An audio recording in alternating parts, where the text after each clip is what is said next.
kaum mukminin, kaum muslimin, mukminat, muslimat, Allah ngalarang mencoba karanjen kabeh saha anu kuat jeung saha anu henteu lian Allah supaya Allah ngayahokeun mayakhafuhu bil ghaib ka jelema anu sieun bil ghaib hana anu gaib ka Gusti Allah nu gaib. Pan urang lamun teh mah dititah ku bupati-bupatihna aya kadeuleu ngajengleng jeung make aturan-aturanna sieun wajar lantaran kadeuleu kumata. Mun gubernur nginstruksikeun kadeuleu kumata instruksina sieun mun dilarang kitu keneh lamun komandan di abri batalion aya aturan-aturanana mun menyalahi aturan sieun lantaran kadeuleu kumata kadenge ku celi komandana galak jasa tilok seri-seri ajan. Gitu kene di kepolisian atau aturan-aturan di organisasi urang teh bisa sieun lantaran kadeuleu kuari mah urang diinstruksikeun ku Gusti Allah haram halal meunang henteu sunah makruh bari Allahna teu kadeuleu tah deuk muji Allah teu kadeuleu nu ngainstruksikeun deuk datang ka mana nurutna diuji ku Gusti Allah. Numantak di dieuna lialam Allahu ilma zuhurin cek Imam Jalal ya Allah mah geus apaleun ieu lialam Allah ngarah Gusti Allah teh apaleun ieu teh ilma naon ilma zuhurin berarti goyahna jang urang aya ilma zuhurin mah ya Gusti Allah Bapa geus apaleun nu mukmin jeung nu kafir atuh memang lang Gusti Allah atuh Allah Maha uninga anu ibadah jeung nu teu ibadah Allah teh kapan apaleun janang Gusti Allah nu saleh jeung nu teu saleh nu toleh atuh apaleun janang Gusti Allah ieu sagala rupa boro-borona naon lahir urang jeung maut urang geus kajahoan ku Gusti Allah janang Allah ieu atuh make dicoba kuliah lama oh Imam Jalal saeutik mah di dieu make ilma zuhurin maksudna Allah dek ngayahokeun teh ilma zuhur supaya lahir ebreh ka manusia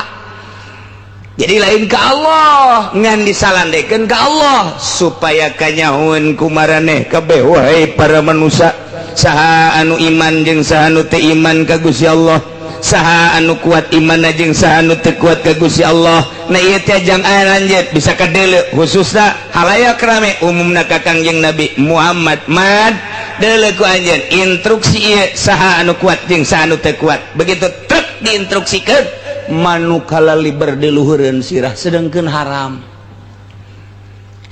uncal-uncal embe-embe sing haliwir dihareupeun digigireun gitulah Allah teh setiap dek nyoba teh aya di dinya barangna aya nu ngintip bae Muhammad ayo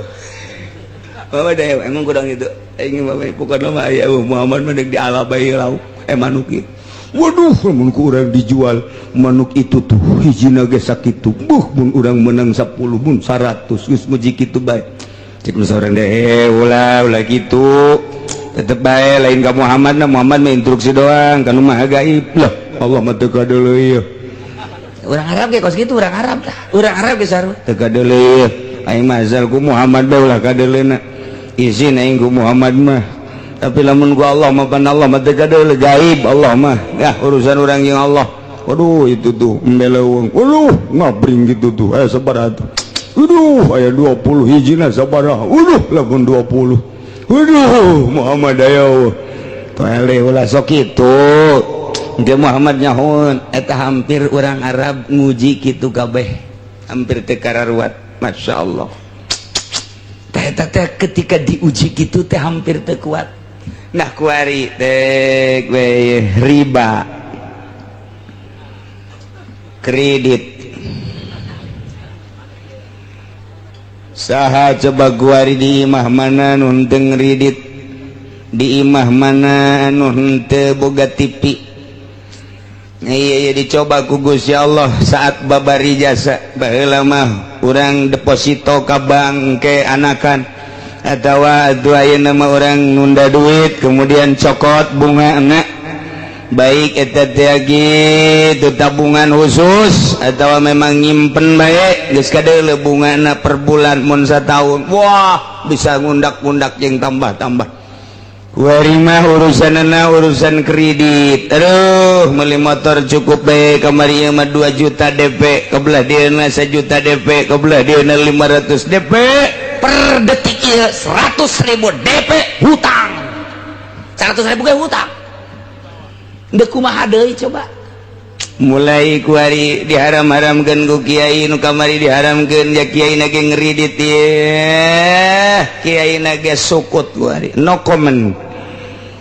Geus teu loba omong. Kiai mun eta ngridit aram eta cek kiai baheula mah aram lah teu teu kumaha eta bae janganana ngridit kijang pan. Kiai deposito si haram dan ada mengenai baheula mah kiai teh haram tapi tepat lah teu kumaha urang bae nyanana sok diberepan ku bos. Deuk kumaha beresna ta ieu dicoba. Guys, lantaran haram ganti kuari mah ku urang kuari mah ku daging. Make daging kuari mah geus dasa bank padahal mah bank keneh koperasi bank daging bank dan lain sebagainya nu ngahuhuluanana kiai keneh bae. Masya Allah kamari multi nu ngahuluana di Jakarta di Bandung kiai berudeng deui. Deuk kumaha coba tabalinger teu ngaraji. Masya Allah sosok supi anu ditonton ku urang didengekeun ku urang udang-udang nage lain paranti salat ieu ngahalangan ieu tah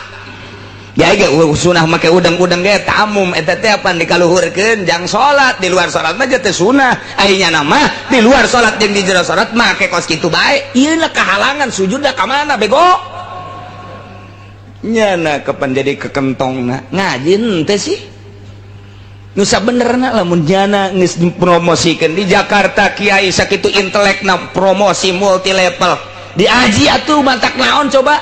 di eta mah ti Yahudi ti Amerika kokocoranna ge mantak naon wae di takrib bae teu bisa dilaksanakeun ulah atuh atau urang atuh nyeun sekup urang gedekeun ku urang ulah ngagedekeun batur otakna diteuneun di dengkul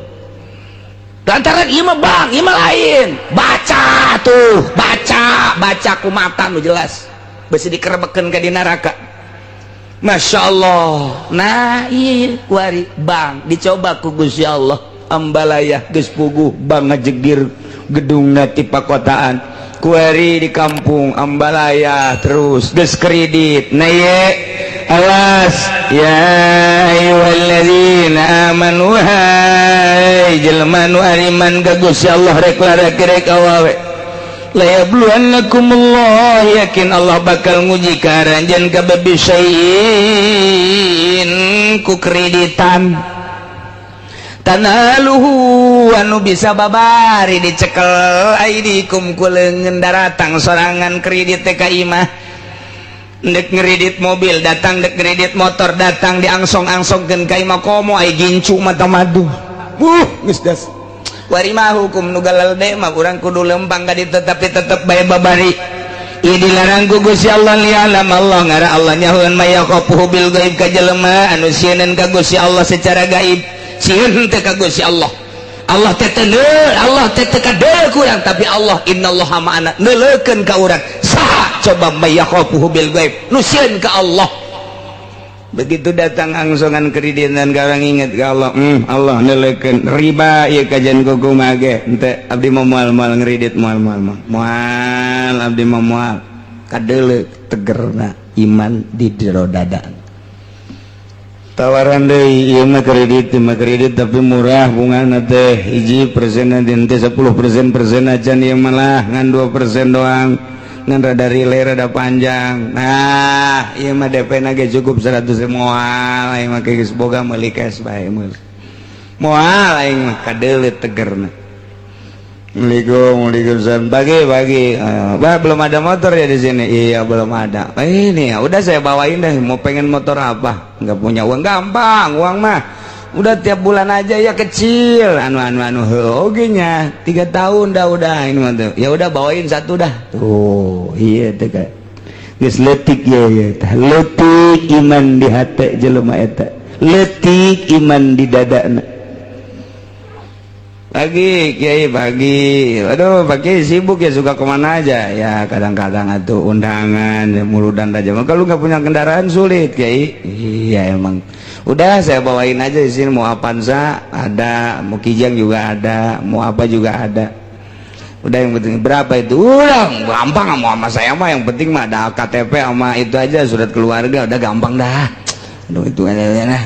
Ya udah bawain satu. Kiai Blon. Kiai Blon kos gitu tah. Gimana nu teger Kiai coba keluar. Demandak ngomongna puluh ya boleh ye. Ayo ngomongnya aja ieu mah cenah loba ieu santri nu ngaraji kuari mah jauh. Atuh bongan sia diacak-acak ku sorangan. Bongan sia atuh teu make ilmu. Boro-boro batur rek ngaji sia ge teu make ilmu. Keur ieu mah cenah ja ieu alhamdulillah nu batur ngaji 20 30 mah datang ka 70 aya kuari waktu sia teh aja di tim sukses. Segala naik ke panggung segala naon ya emang kos gitu temen atuh lain bagian sia emang ngariung kuduna lain ngadoa bari cerik di luhureun panggung ngadoakeun kos karar itu ye suka temen teh jadi mamalah atuh tepan sia ge lamun teu dibere duit mambung kan ngadoa oh sih kan itu penyakit dibawa kunyana yang dituturkeun ku santri moal bisa atuh ilmu Allah mah teu bisa pakai lalagaan. Kajeng teuing urang muka pondok pesantren niat ibadah dek nungtun santri aing mah keuna nyahoan ka Gusti Allah, belah dieuna keuna bisaeun maca kitab,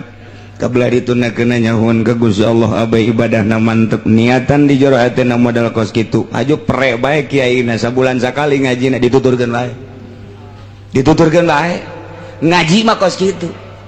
Tapi lamun urang geus mengkol tidinya mulai ngeridit hayu tiatut hayu ti WA hayu geus ti mana bae geus hayu ceramah hayangna hayang cawambon melulu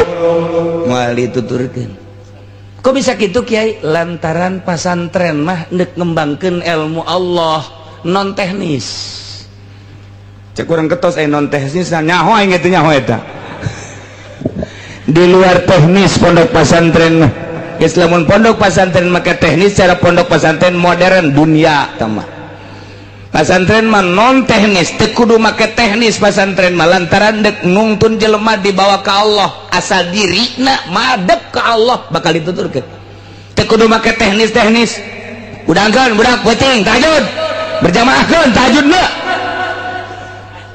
Balik we boro-boro tahajud salat henteu. Non teknis pesantren ulah di pikiran teknis asal betah bae heula di pondok, asal betah bae heulanan teu kudu ngaji geus pokona mah masak kees teu kudu ka masjid heulanan asal betah bae heulanan ge isinan sorangan aing mondok geus sabaraha bulan ieu dahar bae can ka masjid tegar ulah non teknis pesantren mah deuleu riwayat waliullah. Dalam riwayat waliullah pesantren mah teu kudu dititahan ngaji jang. Ayo sing bener ngajar teu kudu cicing di pondok pesantren masak kayak beak duit bapana neng sebulan 2 bulan kakarak nyana ka masjid berjamaah Allah nongkrong kiai nongkrong ngajinya kitab naon kitab aing macan boga mulu ka ngaji. Ya ku kiai ge asal betah bae cenah.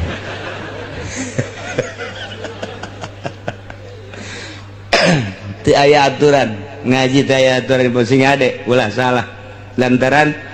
pondok pesantren mah aya anu setahun bisa ngejar 10 tahun. Beda ilmu Allah mah dikejar sabulan bisa mengejar pelajaran 10 tahun. Kitulah ya Allah lamun geus mere ilmu kahiji santri masya Allah eta mah make teknis-teknis gitu modern tah mah mun mustak kita mudirun tah mah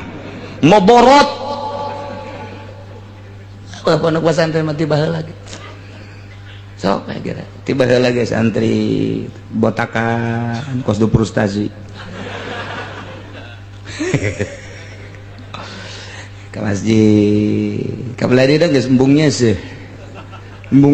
bau suka segitu kan mun babaturan saya tanya satu kumaha aing bae sampai ka Allah mah teu kudu bisa kecuali ka mall Allah paling jangan batur aing jeung sia sih telok nyeuseum geus atuh bararu bentek tuh masalah dahar teu puguh waktu emang santri puguh waktu henteu coba bapak-bapak ibu-ibu datang ke pesantren Cilok jam sabaraha bae aya bae nu masak jam sabaraha bae aya nu masak tas subuh aya nu masak jam 7 aya nu masak jam 8 aya nu masak jam 10 aya nu masak jam zohor kiai ka masjid nyana masak asar batur ngaji nyana masak penting waya istirahat nyana memasak keneh bae aja dicarekan ku kiai na dolah emang kos kitu pondok mah bebas di pondok aja salah cenyahoeun KBG ka rahasia pasar teh inget awas nu dek diturunkeun ilmu ulama wali-wali Allah ditarimana kudu nu bersih teu meunang aya paksa-paksaan kudu nu loyog nu rendah hati anu bener-bener endek nu mantak lamun teu betah ku teu betahna bae ge teu boga bagian teh budak ilmu kawalian teu betahna bae anak di pondok pesantren teu boga bagian ilmu kawalian ku betahna bae ge teu bisa ngaji wali eta budak mun bapak masantrenkeun anak dihitung ku ari geus 10 tahun padahal teu bisa ngaji ulah dikukumahakeun geus jadi wali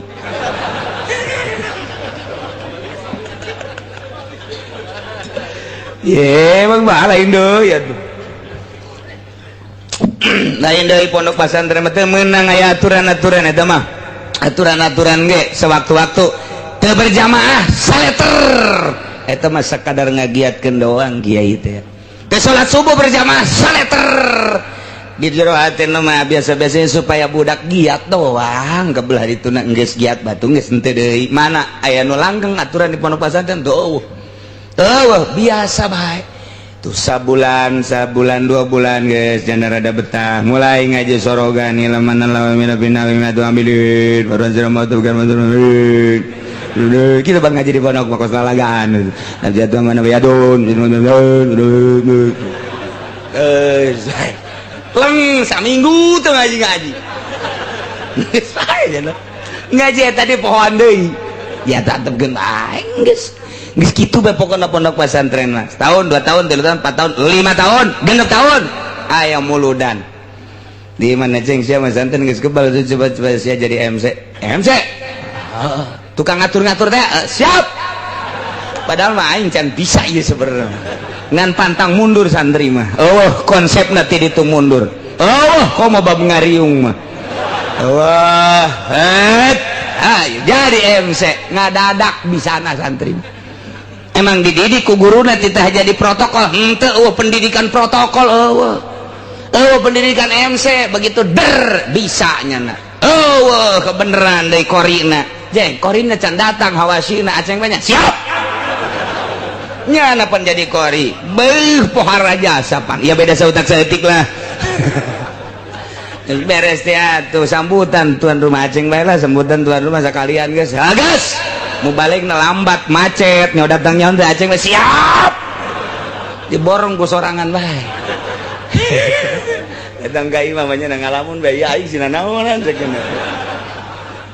santri bagos kitu emang aya nu dipetakeun ti mimina bahan-bahan ngaji doang ngaji ke metakna di imah kabeh santri mah kos kitu tidok aya coba ayeuna pipidatoan ti dituna coba kokorian ti dituna kumaha prakna bae tuh kakarak dirinya mikirnya berarti iya nu kapake ye di lembur teh karak nyana mikir saeutak saeutik der bae geus 10 tahun diustadkeun tad kemana tad ulah marah emang gitu aduh aing naik jadi ustad dia isuk tad kemana orang nonton bola yuk siap ustad bae wah nonton bola menonton bola bae da ustad tah santri mah non teknis kajian gedeng teu meunang terus bae kiai na ngaji bae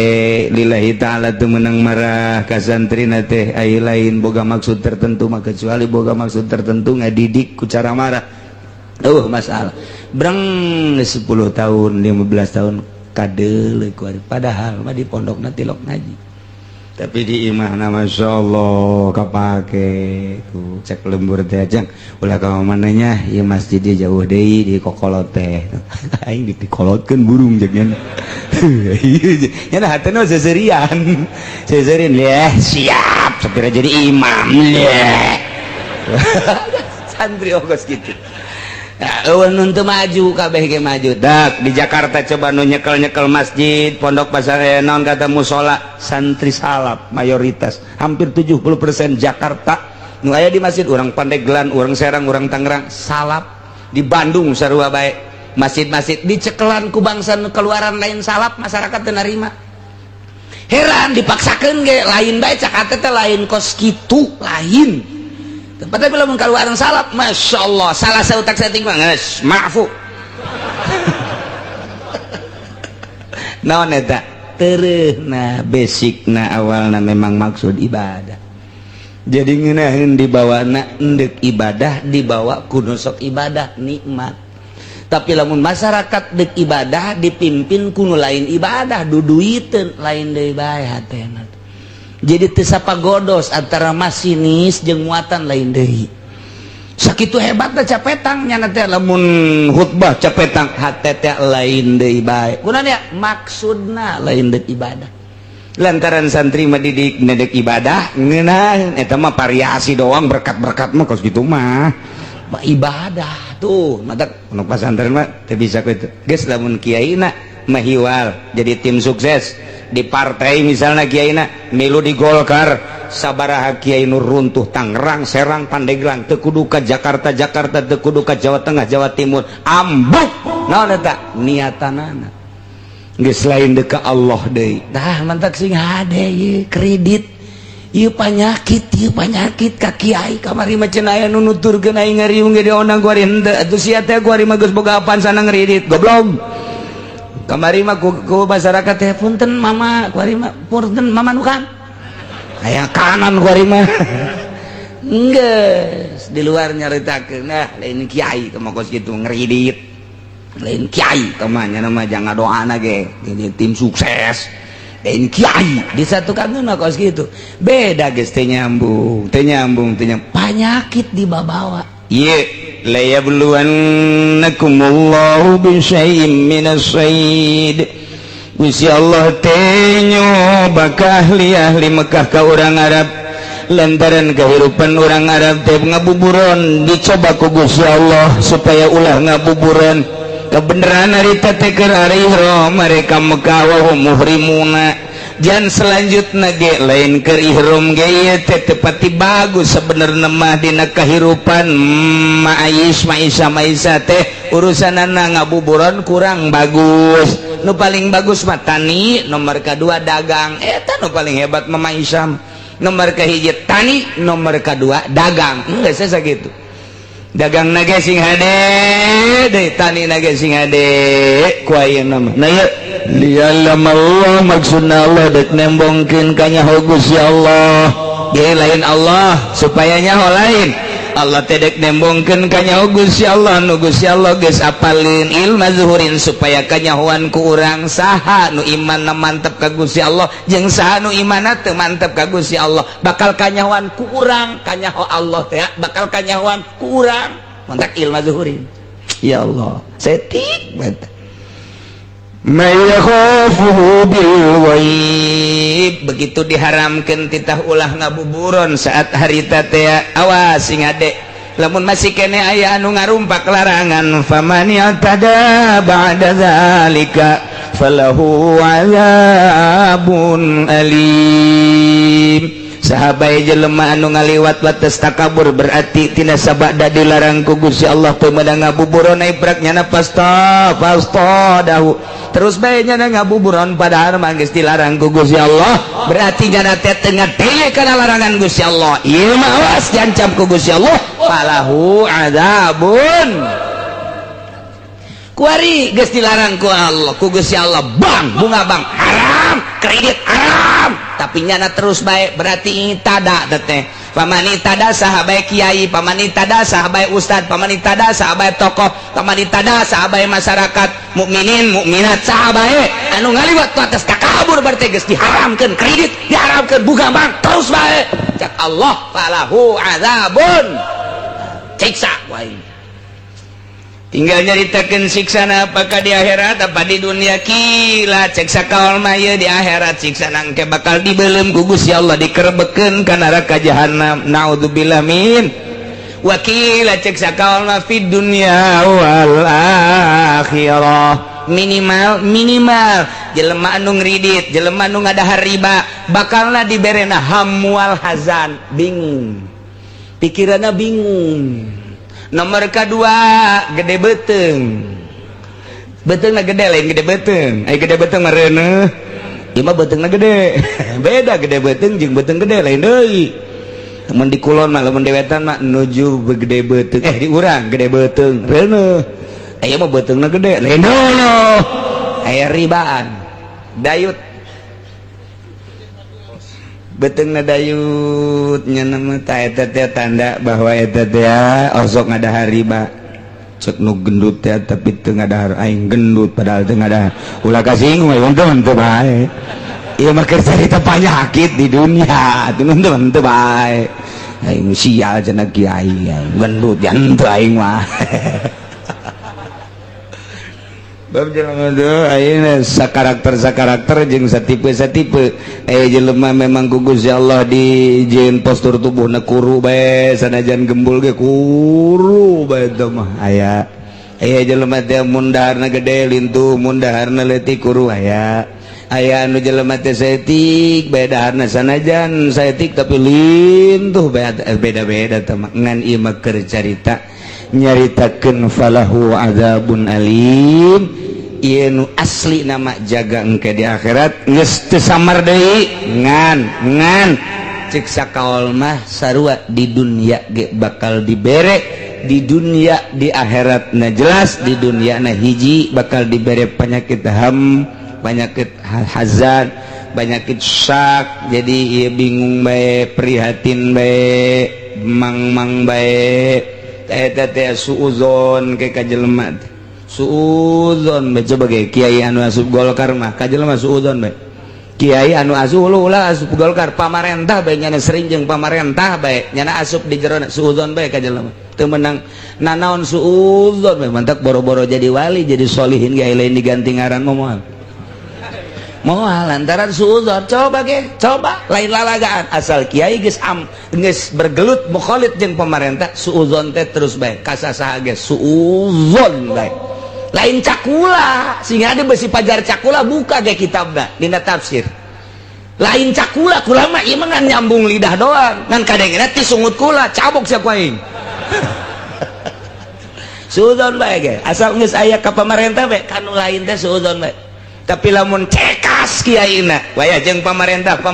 dakwah aing maka pemerintah ge waya jeung pedagang dakwah aing mah waya jeung masyarakat nyana mah tilok aya suuzon-suuzonan biasa bae ka Gusti Allah nek nuduhkeun ieu mah aing mah ka Gusti Allah waya nita ngazakat waya nyaritakeun teh jujur ka pemerintah teh pinarakaeun ka mah kabeh ge jelema kabeh ge yeuh bakal pae lempeng ngeunaheun kadengena sanajan teu nuturkeun atuh sanajan teu nuturkeun ngan kadengena mah tetep bae ngeunaheun atuh nyahoeunnya lagi kanu ngeunaheun mah masyarakat ge aya nuturkeun mah henteu tah eta kos kitu tah lempeng nah ieu keur carita falahu adzabun alim bakal disiksa famanita da jelema anu teu nuturkeun ka Gusti Allah pasti disiksa di dia cerita cobaan masalah buburon kunyana dirumpak atau puguh ku Allah dilarang kunyana dilaksanakan takabur berarti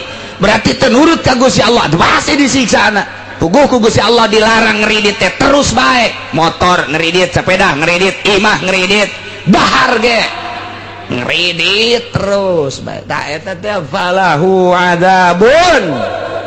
naudzubillah min mudah-mudahan orang gabehan dibere caang hati orang dibere cekas hati orang sehingga orang narima aturan-aturan ti Gusti Allah bisa ngalaksanakeun sagabeh parentahanana, bisa ngajauhan sagabeh laranganana, sehingga orang maut aya dina ridho Allah Subhanahu wa taala, digiring di mahsyar menuju surga Allah di bawah bendera Kangjeng Nabi urang Kangjeng Nabi Muhammad sallallahu alaihi wasallam, uga di bawah bendera panji-panji guru-guru orang anu ahli-ahli Allah Subhanahu wa taala. Amin ya rabbal wallahu a'lam.